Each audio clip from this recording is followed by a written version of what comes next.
Cutlery, a key ingredient for disposable dining. Special effects makeup, the behind-the-scenes secrets. Gold, mining their own business.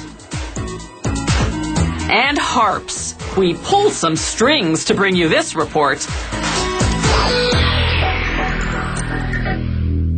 The industry calls it single-usage plasticware, but that's just a fancy way to say throw-away plastic dishes.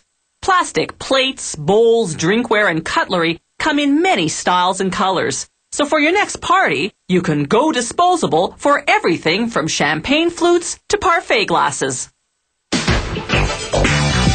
Factories make cutlery by injecting plastic into molds.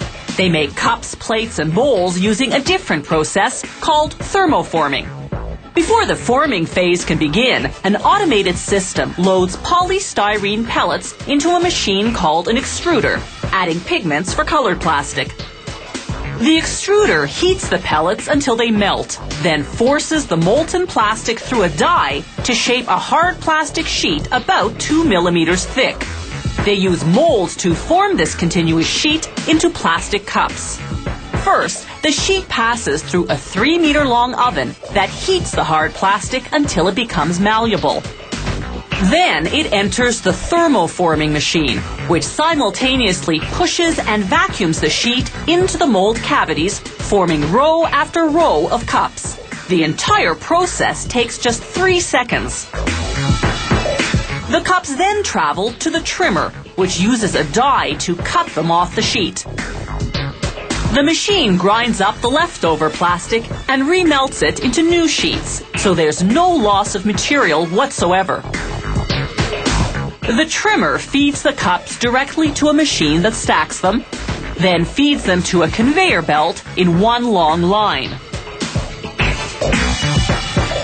The conveyor transports them to a machine called the lip roller, which reheats the cups just enough to make the plastic flexible. Then, as we see here in slow motion, it folds the rim over, forming a rounded lip.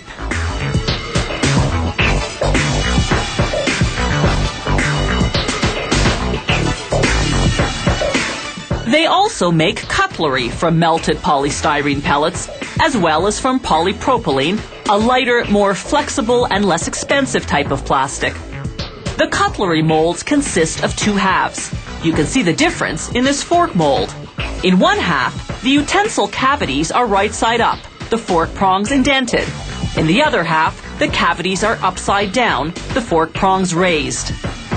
A plastic injection machine melts the pellets and injects the molten plastic into the mold.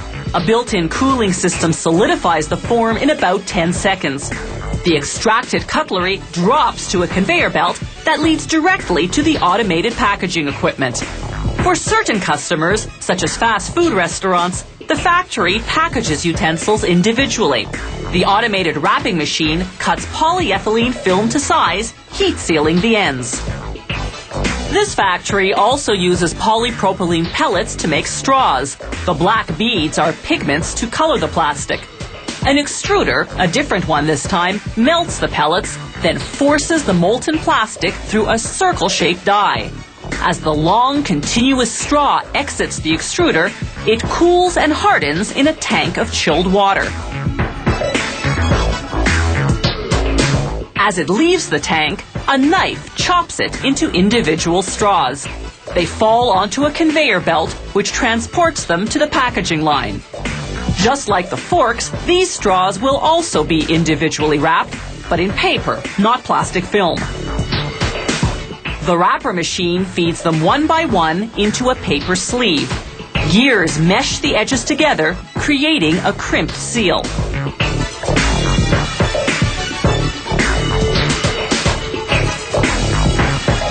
The dies on this machine turn ordinary straws into flexible ones by forming a corrugated section that lets you bend the top of the straw toward your mouth. The machine compresses the corrugation to preserve the shape. Back to the plastic cups now.